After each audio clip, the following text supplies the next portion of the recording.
السلام علیکم۔ حضرت علی رضی اللہ عنہ کی ذکاوت۔ دو لوگ ایک ساتھ سفر کر رہے تھے۔ کھانے کا وقت ہوا تو ایک کے پاس 5 روٹیاں تھیں اور دوسرے کے پاس 3 روٹیاں تھیں۔ اتفاقاً ایک مسافر اور آ گیا، اس کو بھی کھانے میں شریک کر لیا تو تینوں نے مل کر وہ روٹیاں کھائیں۔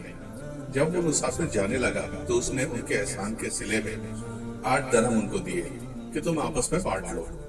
تقسیم میں ان دونوں میں اختلاف ہو گیا۔ 5 روٹی والے نے کہا بھائی تیری 3 روٹیاں تھیں اس لیے 3 درہم تیرے، میری 5 روٹیاں تھیں 5 درہم مجھے دے دے۔ 3 روٹی والے نے کہا نہیں، آدھے آدھے ہوں گے۔ فیصلہ حضرت علی رضی اللہ عنہ کی عدالت میں پہنچا۔ حضرت نے دونوں کو سمجھایا صلح کر لو۔ وہ دونوں صلح پر راضی نہ ہوئے اور زور دیا کہ جو حساب بنتا ہے اسی حساب سے درہم تقسیم کیے جائیں۔ تو فرمایا 5 روٹی والے کو 7 درہم اور 3 والے کو 1 درہم دے دو۔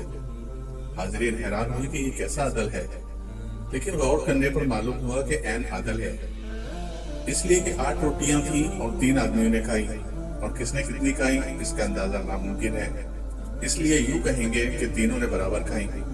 تو ہر روٹی کے 3 ٹکڑے کر لو تو 24 ٹکڑے ہوئے، پس ہر شخص نے 8 ٹکڑے کھائے، سو 3 روٹی والے کو 9 ٹکڑے ہوئے، جن میں سے 8 تو اس نے خود کھائے، 1 بچا وہ مسافر نے کھایا، اور 5 روٹی والی کے روٹیوں کے 15 ٹکڑے ہوئے، جن میں سے 8 اس نے خود کھائے اور 7 مسافر نے کھائے۔ بس یہی نسبت درہم میں بھی ہونا چاہیے کہ 7 درہم 5 والے کے اور 1 درہم 3 والے کے ہوئے۔